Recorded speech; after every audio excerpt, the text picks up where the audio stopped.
This is Lab 3 for BDAT 1000 data manipulation techniques. And today we'll be working in Python using some different libraries for data visualization. So the first thing we're going to do is just create our data set using pandas. So here we're importing our data, and now this line we're actually making the data frame. And we can take a look and see that it did come in exactly as we wanted. Here we have the index, which since we have the ID doesn't really make sense.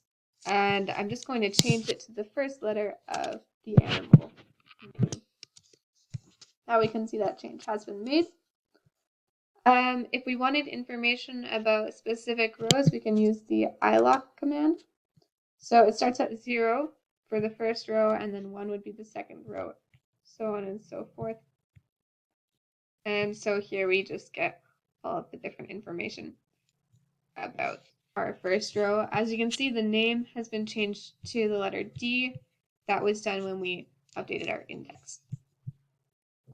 And here you can see nothing has changed about our data set. We were just our data frame. We were just viewing information about it. So you can take a look at the count. All of these columns have 10.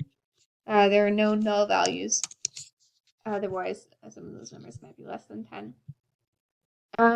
This max and min is not the most helpful for our current data set because it's strings for all of them except for the ID. It's just giving us the string that that begins in the latest letter of the alphabet, and this one the first letter of the alphabet, and our ID obviously 10 is the max and 1 is the min, but these commands would definitely be helpful for other types of data sets. Similarly, median only applies to ID, and this isn't relevant to us.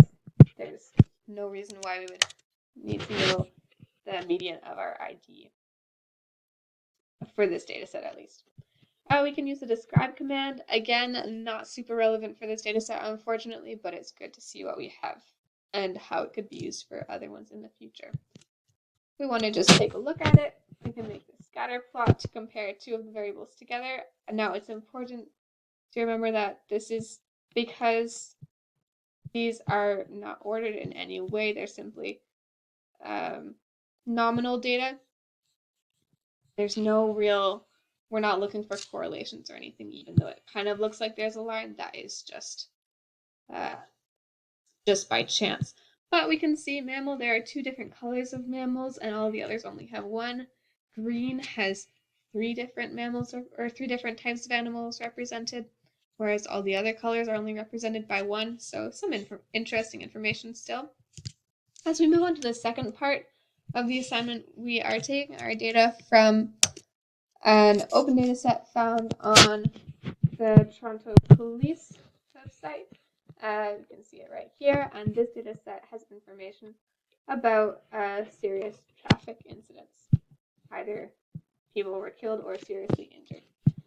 So actually, I did adjust the data set a little bit. I cleaned it in Excel because I started with it, the whole thing in Jupyter Notebooks, but my commands were taking a very long time to run, and I wasn't using all of the data anyways, so I quickly edited it a bit, and now we just have our 5 variables. So you can see we have the locations. I limited the years to just 2015 through 2019. And then we have total accidents, alcohol if it was involved, and if speeding was involved. We can look at either the first 5 or the last 5. In this case, those are going to be Etobicoke, York, and Toronto and East York. If we want some information, this time the describe function is actually going to be quite helpful because we can see, well, for the year it's not helpful, but for the other ones it is. We can see the average number of total accidents per location per year is about 239, and we can also see the standard deviation is just under 50. Interestingly, it looks like the standard deviation for speeding is quite high, so quite spread out there. And we could create our IQR from these 5 data points as well. Now, if we want to move on to visualizing our data, let's just start with very basic bar plot This will just tell us the count of alcohol-related accidents in Etobicoke, York, North York, Scarborough, Toronto, and East York. So we can see Etobicoke and Scarborough definitely have the most.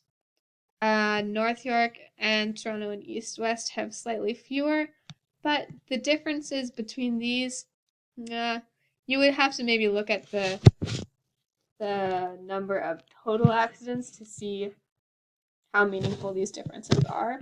But it's interesting for us to see now, just as we're doing our initial exploratory analysis.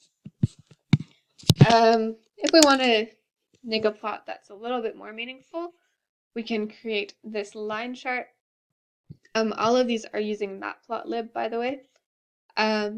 This line chart can show us the count of speeding related accidents this time over time for each of the different areas.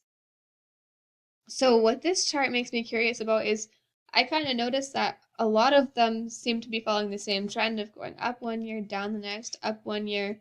Of course, North York here goes down when the others go up and goes up when I guess this last one is half and half. But for these first few years, it's really a clear trend. So if I were an analyst at the Toronto Police Department, that would make me wonder if there was something external to the police that was causing the actual number of speeding related accidents to change, or if there was something in the way that the police department was recording accidents that was different during the years. So that would be something that I would want to look into more based on this chart. Another plot that we can do, or two more plots that we can do, are going to use Plotly, and these will allow us to have some interactive aspects. So the first one is our heat map. We don't have, because of few variables, it could be more information if we had more variables, but it's also nice just to kind of get an idea of what a heat map is. So of course there is 100% correlation between the year and the year because they're the same thing. But for the others, we can get some information from here. We can see the correlation between total accidents and speeding is much higher than the correlation between total accidents and alcohol. So again, if I were an analyst working for the Toronto Police Department, that is something that I would want to look into and wonder, why is that occurring? Is it meaningful, or is it not very relevant data? The last plot that we're going to look at is the bubble chart. This is my favorite one that I did, actually. I find it very cool to get to see. Oh yeah, as you can see, this one is interactive. You can see the Z-score, which also you can find the color chart over here, but this one is also interactive. So you can hover over each bubble and see the exact number of accidents per year for each area. One thing that if I had more time, I would have liked to change is the size of these bubbles. They're a little bit small compared to the other ones. But other than that, yeah, thank you for watching. This is the last plot, and that's the end of the lab.